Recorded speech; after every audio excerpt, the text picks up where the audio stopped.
Feeling তো খুবই ভালো লাগছে একটা, কারণ প্রথম হাড্ডাহাড্ডি লড়াই হয়েছে, আপনারা দেখতে পেয়েছেন যে আমাদের নিচের লেভেলে ৩-৪ জনের মধ্যে হাড্ডাহাড্ডি লড়াই হয়েছে। তো যাই হোক, আল্লাহর রহমতে সবার ভালোবাসায় শেষ পর্যন্ত পাশ করতে পেরেছি, এই জন্য একটা রিলিফ লাগছে, ভালো লাগছে, বাট নার্ভের উপর দিয়ে গিয়েছে। নার্ভাস ছিলেন? নার্ভাস না, নার্ভের স্ট্রেস ছিল অবশ্যই। সারাদিন স্ট্রেসটা কেমন ছিল? সারাদিন স্ট্রেস ছিল না, কাউন্টিংয়ের সময় স্ট্রেসে পড়ে গিয়েছিলাম। না, আমি তো অনেকবার বলেছি এই কথাটা, যেহেতু আমি ক্লাব থেকে নির্বাচিত হয়েছে, ক্লাবের সাথে বিসিবি যাতে সম্পর্কটা অনেক বেশি নিবিড় হয় এবং ক্লাবকে যত বেশি সম্পৃক্ত করতে পারি সেই ব্যাপারে আমার একটা প্রচেষ্টা থাকবে। আর যেহেতু চিকিৎসক, আমি অবশ্যই অলরেডি বলেছি sports medicine, bio mechanic lab তৈরি করা এবং মানে প্লেয়ারদের ইনজুরি প্রবণতা কমিয়ে নিয়ে আসা, ফিজিওথেরাপিস্ট, ফিজিক্যাল মেডিসিন, অর্থোপেডিক্স, এই সমস্ত ডাক্তারদেরকে অনেক বেশি করে সম্পৃক্ত করা এবং তাদের ফিজিক্যাল ফিটনেস এবং তাদের অন্যান্য সকল কিছুর দিকে স্পেশাল খেয়াল রাখা এবং তাদের খাদ্যপথ্য সব কিছুর ব্যাপারে আমাকে স্পেশাল নজর রাখার একটা ইচ্ছা আছে আমার। কারণ আমি বলেছি, যেহেতু আমি আপনি জানেন কিনা জানি না, আমি এক্স প্লেয়ার এবং অর্গানাইজার। দীর্ঘদিন ধরেই আমি খেলাধুলার সাথে সম্পৃক্ত, একেবারে স্কুল ক্রিকেট থেকে শুরু করে ফার্স্ট ডিভিশনের ক্রিকেটও খেলেছি। তো সেহেতু এবং আমি চট্টগ্রামে ছিলাম, তো সেহেতু আমি জানি যে আসলে তৃণমূলে এটাকে নার্সিং করলে কীভাবে হবে। আমি ক্লাব বলতে আমি পুরো বাংলাদেশের ক্লাবকেই বোঝাচ্ছি। ক্লাব বাঁচলে ক্রিকেট বাঁচবে, আর ক্রিকেট বাঁচলে ক্রিকেটার বাঁচবে। তো সেই জন্য আমি সকল ক্রিকেটারকে নিয়েই কাজ করার মানে চিন্তা ভাবনা, কারণ বিসিবি তো শুধু ঢাকা কেন্দ্রিক না, বিসিবি তো পুরো সারা দেশের, সারা দেশের ক্রিকেটারদের স্বাস্থ্য, ফিজিক্যাল মেডিসিন, আমি বলেছি already, biomedical lab, sports medicine, physiotherapy, physical medicine, orthopaedics, মানে যাতে ইনজুরি হলে রিহ্যাবিলিটেশন প্রসেস কিভাবে হয়, কত দ্রুত তাদেরকে রিহ্যাবিলিটেট করা যায়, এবং আন্তর্জাতিক ক্রিকেটে ফিটনেসের গুরুত্ব অনেক বেশি। এবং আমরা বলেছি যাতে যদি প্লেয়ারদেরকে ছোটোবেলা থেকে যদি আমরা বায়োমেকানিক ল্যাবের মাধ্যমে তাদেরকে সাহায্য করতে পারি বা প্রস্তুতি নিতে পারি, তাহলে তাদের বোলিংয়ে ইনজুরি অনেক কম হবে, স্পিড বাড়বে, টেকনিক বাড়বে, সব কিছুই বাড়বে। সব মিলিয়ে আমরা আধুনিক প্রযুক্তি ইমপ্লিমেন্ট করার চেষ্টা করছি।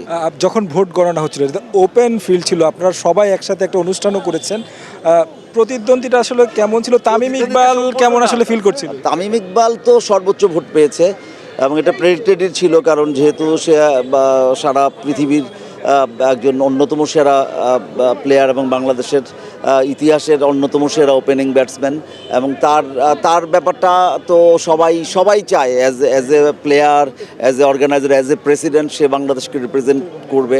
তো সে তো সবার একটা আলাদা ইয়া ছিল এবং প্রেডিক্টেডভাবেই সর্বোচ্চ ভোট পেয়েছে। সর্বোচ্চ ভোট। তামিম ইকবাল কি তাহলে প্রেসিডেন্ট হচ্ছে? হয়ে গেছে অলরেডি। কি বোর্ড মিটিং অলরেডি? আমরা বোর্ড মিটিং করেই তো আসলাম। তামিম ইকবাল প্রেসিডেন্ট হয়েছে এবং ফাহিম সিনহা ভাইস প্রেসিডেন্ট হয়েছে, এবং না, আপাতত একজন।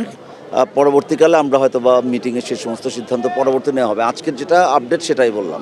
দেখুন, আমরা বিসিবিকে নিয়ে কি ভাবছি, আজকে আসলে প্রথম আমরা বোর্ডসভা আসলে আগামী 9 তারিখে আমরা আশা করছি হয়তো হবে, সেখানে আমরা আলোচনা করব। আমরা সম্মিলিতভাবে ক্রিকেটের উন্নয়নে যে সিদ্ধান্তগুলো বাস্তবায়িত হলে ক্রিকেটের জন্য ভালো হবে, দেশের জন্য ভালো হবে, আমরা ঐক্যবদ্ধভাবে সেই কাজ করারই চেষ্টা করব। আমি সকল কাউন্সিলরবৃন্দকে আমি আন্তরিকভাবে, আমাদের দুজনের পক্ষ থেকে আমি আন্তরিকভাবে ধন্যবাদ এবং অভিনন্দন জানাই।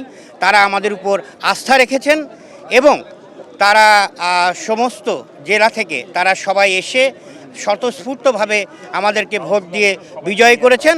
আমরা তাদের প্রতি কৃতজ্ঞতা এবং আন্তরিক ধন্যবাদ। আমাদের নবনির্বাচিত পরিচালক শান্তনুল ইসলাম সুমিত যে ভাষায় কথা বলেছেন, যে দৃষ্টিভঙ্গি তিনি পোষণ করেছেন, আমি তার সাথে শতভাগ একমত। খুলনা বিভাগ হচ্ছে ক্রিকেটের প্লেয়ার গড়ার কারিগর। খুলনা বিভাগ দিয়েছে এটিতে আমরা নতুন নতুন প্লেয়ার সংগ্রহ করা, খুলনায় ম্যাচ, খুলনায় যাতে করে আগামী দিনে বড় বড় ম্যাচগুলি খুলনায় ভেন্যুতে অনুষ্ঠিত হয়, তার জন্য আমরা কাজ করব। এবং ক্রিকেটের সার্বিক উন্নয়নে সমস্ত পরিচালকদের সাথে আমাদের নবনির্বাচিত সভাপতি তামিম ইকবালের নেতৃত্বে আমরা ঐক্যবদ্ধ থাকব। আমরা নতুন করে চ্যালেঞ্জ গ্রহণ করতে চাই যে আমাদের খুলনা বিভাগ থেকে যেভাবে আমরা প্লেয়ার সরবরাহ করেছি, ভবিষ্যতেও আমরা নতুন নতুন প্লেয়ার আগামী দিনে জাতীয় টিমে আসবে এবং তারা খেলবে, এবং আমাদের শান্তনুল ইসলাম সুমিত এবং আমরা এর পক্ষে কাজ করব এবং আমরা লড়াই করব যাতে করে খুলনা বিভাগের প্লেয়াররা জাতীয় টিমে, জাতীয় দলে খেলার সুযোগ পায়। দেখেন, আমরা নিজ নিজ ক্ষেত্রে তো আমরা স্ট্যাবলিশড আলহামদুলিল্লাহ।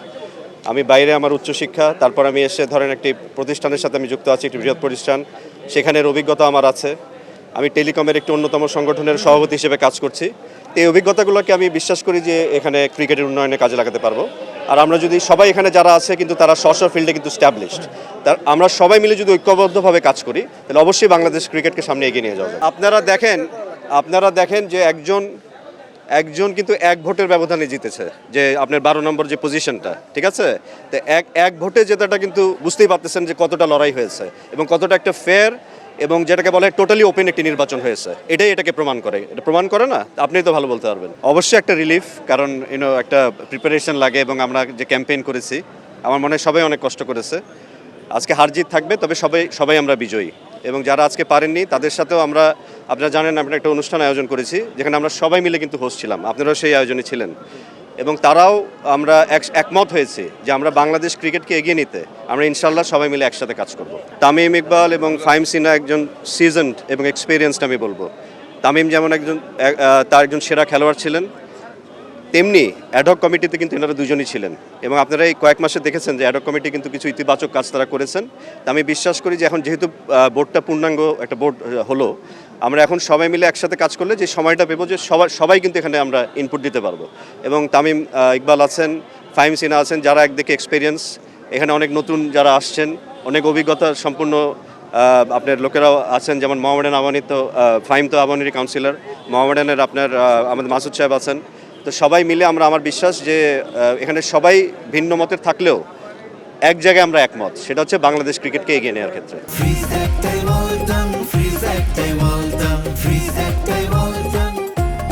আমি মনে করি যে এই ইলেকশনটাকে একটা এক্সাম্পল হিসেবে সেট করা উচিত। অনেকেই অনেক ধরনের কথা বলবে যে কিভাবে করে কি হয়েছে, কিন্তু আমি মনে করি যে দেখেন আমরা খুব ফেয়ার প্লেইং ফিল্ড নিয়ে এভাবে করে জিতেছি। আপনারা দেখেছেন যে কতজন কতগুলো ভোট পেয়েছে, কারা কতগুলো ভোট নিয়ে জয়যুক্ত হয়েছে। সো এখানে আসলে মেকানিজম বা আসলে কোনো ধরনের সেটিং করার আসলে কোনো সম্ভাবনা নেই। আপনারা খুব ভালোভাবে জানেন যে কিভাবে করে বাংলাদেশ ক্রিকেটের ক্লাব ক্রিকেট কন্ট্রোলড হয়। সো আমরা যারাই আছি বাংলাদেশ ক্রিকেটের ক্লাব ক্রিকেট চালাই, আসলে আমরা চেষ্টা করি যে বাংলাদেশ ক্রিকেটকে এগিয়ে নিয়ে যাওয়ার জন্য। দেখেন আমার কন্ট্রোলে যদি আপনারা বলেন যে আমরা কিন্তু প্রায় 10 থেকে 12টা ক্লাবকে চেষ্টা করি এগিয়ে নিয়ে যাওয়ার জন্য, সেটা 3rd ডিভিশন থেকে শুরু করে একবারে প্রিমিয়ার লিগ পর্যন্ত। তারপরেও দেখেন অনেকে আমার থেকে ভোট পেয়েছে, আমার থেকে 5-7 ভোট বেশি পেয়েছে। So I want to congratulate them. So এখানেই একটা এক্সাম্পল সেট হয় যে আপনি যদি ক্লাবের কন্ট্রোলই রাখেন তখনই আপনি একমাত্র বেশি ভোট পান না। So I want to congratulate the whole committee, যারাই পাস করেছে আমার কাছে মনে হয় যারা ফুল ক্রেডিটে পাস করেছেন। আমি আপনাদের মিডিয়া যারাই আমাদেরকে আজকে এভাবে করে সাপোর্ট দিচ্ছেন, আমি আশা করব যে আপনারা ওভাবে করেই সাপোর্ট দিবেন বাংলাদেশ ক্রিকেটকে এগিয়ে নিয়ে যাওয়ার জন্য। যেহেতু নতুন একটা ক্রিকেট বোর্ড, আপনাদের সাপোর্টও দরকার। আজকে দেখেন এতগুলো মানুষ আমাদেরকে কংগ্রাচুলেট করতে এসেছে, এটার মতো সৌভাগ্য আমরা আসলে কোনো সময় আর পাবো নাকি সেটা আমার কাছে জানা নেই। সো আমি মনে করি যে ওনারা এই এতগুলো মানুষ যখন আমার উপরে আস্থা রেখে বাংলাদেশ ক্রিকেটের উপর রেসপন্সিবিলিটি দিয়েছে, আশা করবো যে আমি বাংলাদেশ ক্রিকেটকে এগিয়ে নিয়ে যেতে পারবো। অ্যাবসলুটলি দেখেন দেখেন এখানে 76টা কাউন্সিলর থেকে উই আর দ্য লাকি 12 যারা বাংলাদেশ ক্রিকেটকে কন্ট্রোল করার অথবা বাংলাদেশ ক্রিকেটকে এগিয়ে নিয়ে যাওয়ার দায়িত্বটা নিয়েছে। এই প্রিভিলেজকে যদি আমরা নষ্ট করি তাহলে আমি মনে করি যে আমাদের এখানে একদিনও থাকার যোগ্যতা নেই। দেখেন আমরা এই জায়গায় এসেছি বাংলাদেশ ক্রিকেটকে সার্ভ করার জন্য। যেদিন আমি মনে করবো যে আমি বাংলাদেশ ক্রিকেটকে ঠিকমতো সার্ভ করছি না, তখন আমার ডাইরেক্টরের সিট বা আমাদের এই ভালো জায়গায় থাকারও কোনো কারণ নেই। আমরা এখানে আসিনি যে আমরা এখানে একটা জায়গা পাবো, আমরা মানুষকে যে বলতে পারবো যে আমরা বোর্ড ডিরেক্টর হয়েছি বা আমরা বিসিবির ডিরেক্টর। আমার কাছে মনে হয় এগুলো সব পিছিয়ে রেখে বাংলাদেশ ক্রিকেটকে এগিয়ে নিয়ে যাওয়ার স্বপ্ন একসাথে দেখতে হবে। আমি জানি না অন্যরা কি মনে করেন, বাট আমি মনে করি যে তামিম ইকবাল যিনি আমাদের প্রেসিডেন্ট হয়েছেন ওনারও একই লক্ষ্য। সো ওনার গাইডেন্সে এবং আমাদের মেন্টালিটি, আমাদের ইউনিটি যদি একই থাকে, আমরা সবাই যদি নিজস্ব সেলফিশ রিজনস না খুঁজে যদি আমরা বাংলাদেশ ক্রিকেটের কথা চিন্তা করি, তাহলে we have a bright future ইনশাআল্লাহ। দেখেন উনি অলরেডি 2 মাস ধরে কাজ করে এসেছে। নট বিকজ আমি ওনার বোর্ডে এখন এসেছি বলে বলছি। আমি বিশ্বাস করি যে আপনারা এটা জানেন যে আমি খুব স্ট্রেট ফরওয়ার্ড। আমার নিজের বোর্ডও যদি খারাপ কিছু করে আমার বদনাম করতে 1 সেকেন্ড সময় লাগে না। সো আমাদের যখন আমরা এখানে খারাপ কাজ করব সেটাও আপনারা হেল্প করবেন আইডেন্টিফাই করতে। বাট আমি মনে করি with Tamim Iqbal's intentions, I think it is the right intentions. আমার মনে হয় এখানে ইয়াং ক্রিকেট বোর্ডে যেহেতু বোর্ড ডিরেক্টরসরা এসেছে, আমাদের ইন্টেনশনস আর কুইকার। আমার কাছে মনে হয় যে বাংলাদেশ ক্রিকেট এবং যারা আমাদেরকে জয়যুক্ত করেছেন তারা they have gambled on us. So, here is a chance for us to prove that young people can control and take a good responsibility of cricket. So আমাদের জন্য সবাই দোয়া করবেন. It's going to be a hard ride, but nevertheless আমাদের effort is 100%. আমাদের intentions are very good. So দোয়া করবেন আমরা যদি ভালো করতে পারি.